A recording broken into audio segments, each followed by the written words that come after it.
Hi there guys, happy Friday. Today, as you can see from the title, we are talking about anger. So keeping it nice and broad, what is anger and some tips on how to manage it. Because I'm sure anger is something that we have all felt from time to time, and I think especially lockdown of this pandemic can bring up a lot of anger when we've all been stuck under the same roof with the same people day in, day out. So yeah, this theme was chosen by you guys, so I hope that you enjoy the content you've seen this week and the content coming up next week. It's something I hope that we can do a bit more of, letting you guys pick what the theme is going to be, just so we can make sure that we're making things that you guys actually want to see and actually will enjoy, and we'll get something out of. So yeah, less waffling, let's get into the video. Hi there. So anger, definition of anger is a strong feeling of annoyance, displeasure or hostility. And anger, like I say, is something we've all felt, and it is a perfectly normal feeling to have. The issue with anger is sometimes how that is expressed.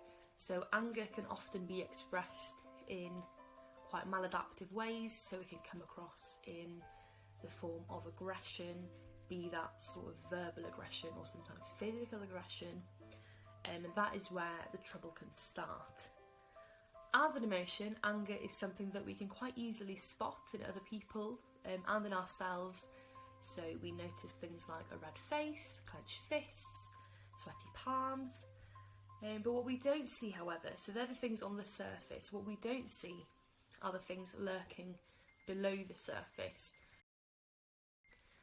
So anger is what is known as a secondary emotion, meaning that we feel anger as a result of another feeling, or we feel anger in order to suppress or to hide another feeling, be that a conscious decision or a subconscious decision. And this is because in some families or in some societies we have been taught that anger is a more acceptable emotion to express compared to things like feeling sad or feeling anxious or feeling scared.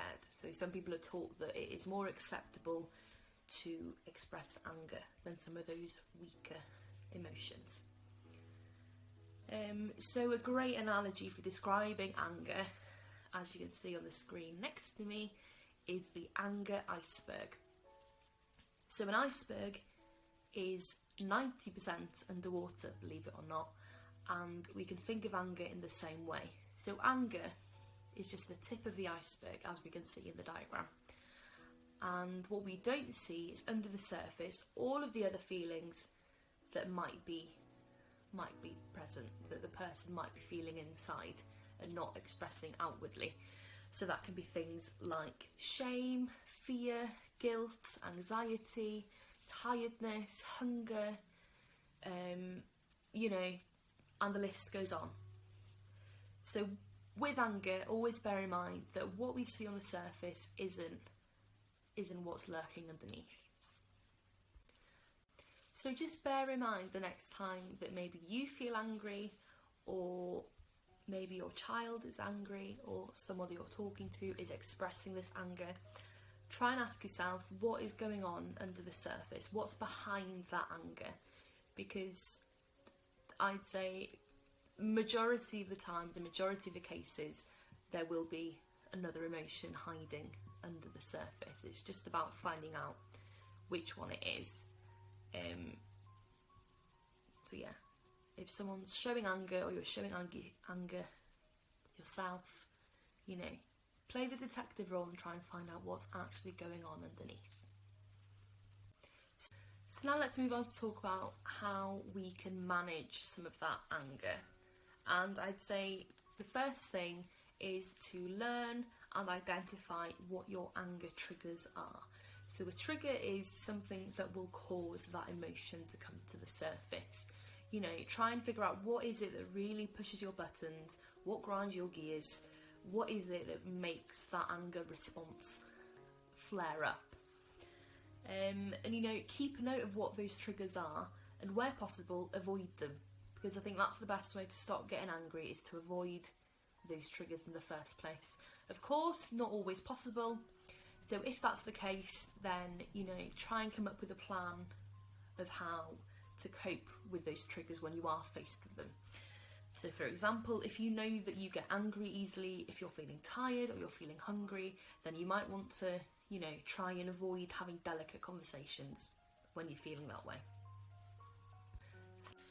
Next tip is to learn what signs your body gives off when you're starting to get a bit angry. So our bodies are very clever and they like to give us clues when we start to feel anger.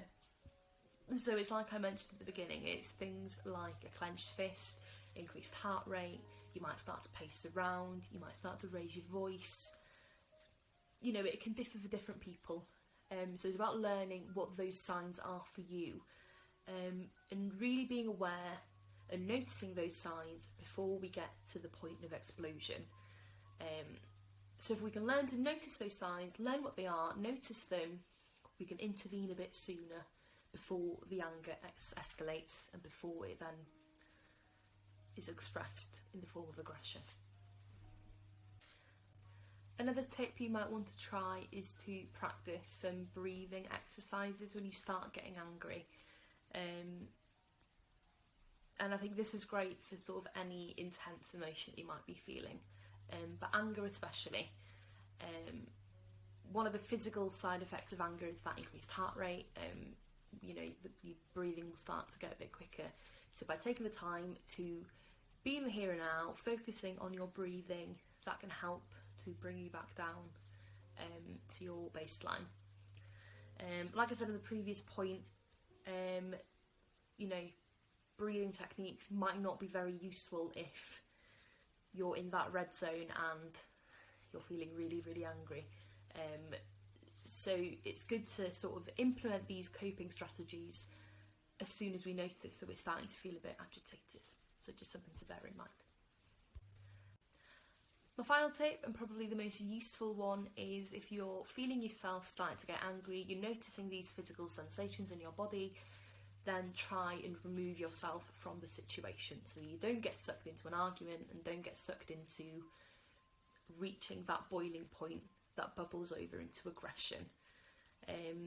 So yeah, when you start to notice you're feeling angry, remove yourself from the situation and try and do some nice things that you like doing. Try and do some distraction techniques, distract your mind from what's going on and what it is that made you angry. You can always go back to the matter at hand, go back to what it was that made you angry and discuss that in a calmer manner when you're feeling less agitated. But if you, like I say, if you can feel yourself starting to bubble over, then it might be the time to remove yourself from the situation. So that brings me to the end of this video. I hope you have found it useful and that you've learned a little bit about how to manage your anger.